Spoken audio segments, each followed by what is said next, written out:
স্বাগত ডিবিসি সংবাদে। আপনাদের সাথে আছি মৌসুমী শান্তা। এবার জানাবো খবরে বিস্তারিত। চলতি অর্থ বছরের মাঝপথে এসে শতাধিক পণ্য ও সেবায় ভ্যাট এবং সম্পূরক শুল্ক বাড়ানোয় ক্ষুব্ধ প্রতিক্রিয়া জানিয়েছেন ক্রেতারা।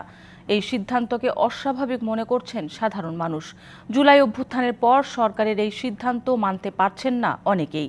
মোবাইল ফোন সেবার উপর সম্পূরক শুল্ক বৃদ্ধির ফলে কথা বলা ও ইন্টারনেট ব্যবহারের খরচ বাড়বে 10%। রেস্তোরাঁয় খাবারের ক্ষেত্রে 20 থেকে বাড়িয়ে 30% করা হয়েছে।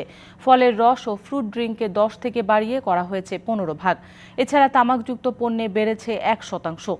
এলপি গ্যাসের ক্ষেত্রে দেখা যায় পরিবর্তিত মূসক হার বেড়েছে 5 থেকে 7.5%। বৃহস্পতিবার রাতে সংক্রান্ত দুটি অধ্যাদেশ জারি করে জাতীয় রাজস্ব বোর্ড। করের বোঝা, করের যে ইনফ্লেশন, যে প্রেশারটা আসুক সমস্ত ভোক্তার উপরে। আলটিমেটলি এর সলিউশন আর কিছু আমি দেখি না। জনগণের কথা তো ভাবতেছে না, এটা তো তাদের হাসিল তারাই করে নিয়ে চলে যাচ্ছে। এই জায়গা তো জনগণের কোনো কথাই ভাবতেছে না তারা। জনগণের কথা ভাবলে তো এভাবে দ্রব্যমূল্যের দাম এভাবে বেড়ে যেত না। যে জিনিসটার দাম বাড়ছে এটা তো নাগালের বাইরে চলে গেছে। কিভাবে এটা কমিয়ে আনা যায় আমরা সাধারণ জনতা সেটাই চাচ্ছি। কর্তৃপক্ষের উচিত যেভাবে হোক এটাকে কন্ট্রোল করে জনগণের নাগালের মধ্যে আনা। কোনোভাবেই নিয়ন্ত্রণে আসছে না চালের বাজার। ধানের সংকট ও দর বৃদ্ধি পাওয়ায় চালের দাম বাড়ছে বলে জানাচ্ছেন সংশ্লিষ্টরা। আমনের ভরা মৌসুমে নওগাঁয় বাড়ছে চালের দাম। সপ্তাহের ব্যবধানে পাইকারি বাজারে 50 কেজি প্রতি বস্তায় সরু চালে বেড়েছে 300 থেকে 400 টাকা। বস্তা প্রতি মোটা চালে বেড়েছে 150 থেকে 200 টাকা। আর খুচরা বাজারে প্রকারভেদে কেজিতে বেড়েছে 3 থেকে 10 টাকা পর্যন্ত। মিল মালিকরা বলছেন, বাজারে ধানের সংকট ও দাম বেড়ে যাওয়ায় বৃদ্ধি পেয়েছে চালের দাম। এজন্য মিল মালিকদের বিরুদ্ধে অবৈধ মজুদের অভিযোগ করছেন খুচরা চাল ব্যবসায়ীরা। এর প্রভাব পড়তে শুরু করেছে রাজধানীর চালের বাজারেও। গেল সপ্তাহের তুলনায় পাইকারিতে চালের দাম বেড়েছে কেজিতে 4 থেকে 5 টাকা। দাম বাড়লেও সরবরাহ সংকট নেই বলে জানিয়েছেন বিক্রেতারা। তবে আড়তগুলোতে পর্যাপ্ত থাকলেও বিক্রি নেই বলেও জানিয়েছেন পাইকারি বিক্রেতারা। মিনিকেট চাউল সর্বনিম্ন ধরেন 70 টাকা আর সর্বোচ্চ 82 টাকা। গত সপ্তাহে যে বাজারটা বাড়ছিল যে ওই জায়গাতেই বাজারটা স্থগিত আছে। কোনো না কোনোভাবে সিন্ডিকেট বা মজুদদার এদের কোনো একটা ভূমিকা থাকতে পারে। তো এটা মনিটরিং এবং এই বিষয়ে বাজার তদারকির একটা দরকার আছে। চাল কিনতে যাচ্ছি, ওখানে চালের দামটা বেশি বলতেছে, ধানের দাম বেশি, আমাদের পড়তা হচ্ছে না, ধানের সঙ্গে চালের মিল হচ্ছে না। একটা বিভাগে যদি একটা ধানের মানে এক বছর যদি বন্যাতে নষ্ট হয় তাহলে কিন্তু ব্যাপক ক্ষতি হয়। তো এটা কিন্তু একটা বড় কারণ। তো সরকারের আমদানিটা আমরা পরামর্শ মানে আমরা আমাদের মতো করে বলার চেষ্টা করেছি যে একটু আমদানি মনে হয় প্রয়োজন আছে। ছুটির দিনে ঢাকা আন্তর্জাতিক বাণিজ্য মেলায় বাড়ছে দর্শনার্থীদের ভিড়। আকর্ষণীয় সব পণ্যে সাজানো স্টলগুলো। মেলা প্রাঙ্গণ থেকে সরাসরি যুক্ত আছেন সহকর্মী ইউসুফ রানা। ইউসুফ, বাণিজ্য মেলার সার্বিক চিত্র তুলে ধরবেন।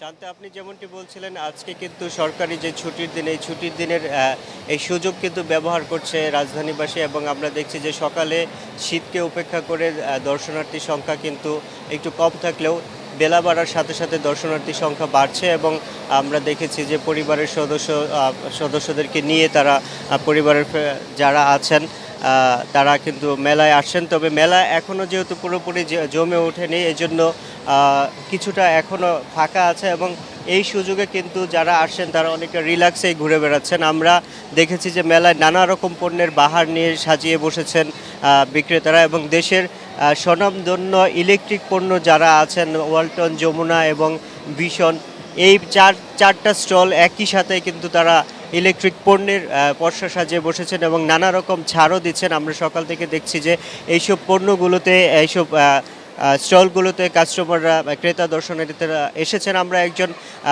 বিক্রেতার সাথে কথা বলবো যারা ইলেকট্রনিক পণ্যের পসরা সাজিয়ে বসেছেন, তারা কি নিয়ে এসেছেন আসলে এই বাণিজ্য মেলায় দর্শকদের জন্য, দর্শনার্থীদের জন্য।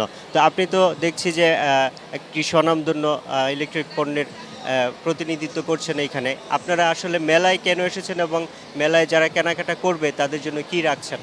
ধন্যবাদ আপনাকে, ডিবিসিকে ধন্যবাদ। আমরা ডিআইটিএফ 2025-এ আমরা যমুনা ইলেকট্রনিক্স অ্যান্ড অটোমোবাইলসের পক্ষ থেকে সবাইকে স্বাগত জানাচ্ছি। আমরা এই মেলাতে আমাদের কিছু লেটেস্ট ইনোভেটিভ কিছু প্রোডাক্ট আমরা এখানে বাজারে নিয়ে আসছি। তার মধ্যে motorcycle, television, fridge, home appliance, যা ওয়াশিং মেশিন সহ যাবতীয় পণ্য আমরা এখানে নিয়ে আসছি। সবচেয়ে বড় জিনিস হলো আমরা ক্ষেত্র বিশেষে 15 থেকে 25% এখানে ডিসকাউন্ট নিয়েছি।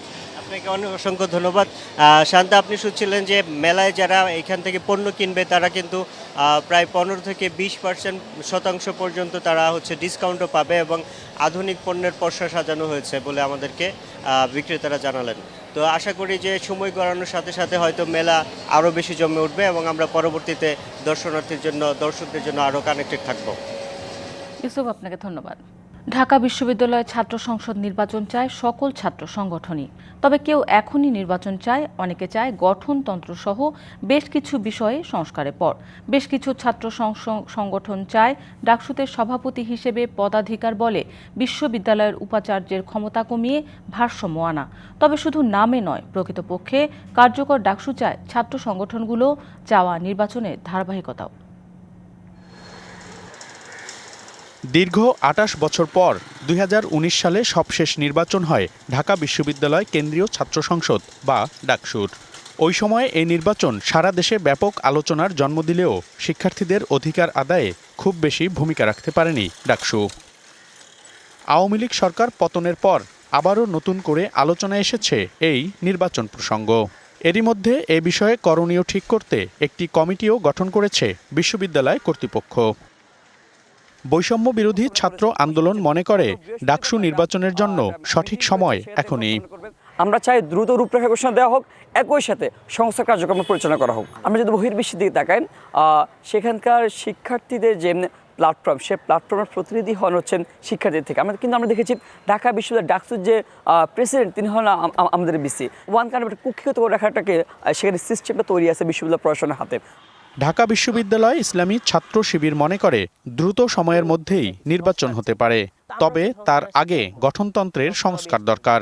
সংস্কারের জন্য আমি মনে করি না যে এত বেশি সময় লাগবে যে ডাকসু ফেব্রুয়ারি পরে চলে যাবে। আমাদের সংস্কারের জায়গাগুলো হচ্ছে বিশ্ববিদ্যালয়ের ভাইস চ্যান্সেলর, এখানে সুপ্রিম অথরিটি সভাপতি হিসেবে তিনি চাইলেও এই সংসদ ভেঙেও দিতে পারে, এই ধরনের কনস্টিটিউশনে আছে।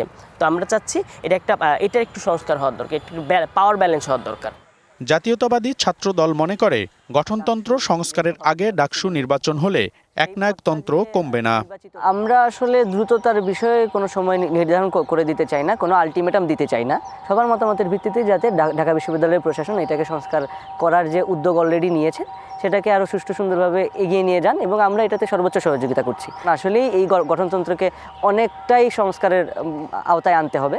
ডাকসু নির্বাচনের আগে গঠনতন্ত্র সংস্কারের পাশাপাশি আরও কিছু বিষয়ে পদক্ষেপ চায় বামধারার ছাত্র সংগঠনগুলো। আপনার মব কালচার দূর না করে ছাত্রলীগের কিভাবে রিকনসিলিয়েশন এবং রিডেমশন হবে তার প্রক্রিয়া নির্ধারণ না করে, এবং আপনার যে আওয়ামী লীগের সিন্ডিকেট, সেই সিন্ডিকেট সম্পূর্ণ ভেঙে নতুন সিন্ডিকেট না গড়ে আসলে কোনোভাবেই ডাকসু নির্বাচন দেওয়ার যে চেষ্টা সেটা ফলপ্রসূ হবে না। ডাকসুর জন্য যে প্রয়োজনীয় সংস্কারগুলি, এই প্রয়োজনীয় সংস্কারগুলি করার পরে আমরা ডাকসু চাই। সংস্কার ছাড়া যদি নির্বাচন হয় তাহলে আমি মনে করব যে সেটা 2019 সালের একটা যেমন একটা পাতানো ডাকসু ছিল, তো অনুরূপ একটা ডাকসু, অনুরূপ ডাকসু আমরা চাই না। তবে যেভাবেই হোক একটি সুষ্ঠু পরিবেশে নির্বাচন এবং পরে ডাকসুকে শিক্ষার্থীদের অধিকার আদায়ের ভূমিকায় দেখতে চান সাধারণ শিক্ষার্থীরা। মনিরুল সোহাগ, ডিবিসি নিউজ, ঢাকা। পৌষের হাড় কাঁপানো শীত দেশ জুড়ে। উত্তরের জেলাগুলোতে শুরু হয়েছে মৃদু থেকে মাঝারি শৈত্যপ্রবাহ। নাকাল জনজীবন, বিপর্যস্ত প্রাণীকুল, দুর্ভোগে স্বল্প আয়ের মানুষ। পঞ্চগড়ে গেল কয়েকদিন উষ্ণতা কিছুটা বাড়লেও হঠাৎ নেমে গেছে তাপমাত্রা।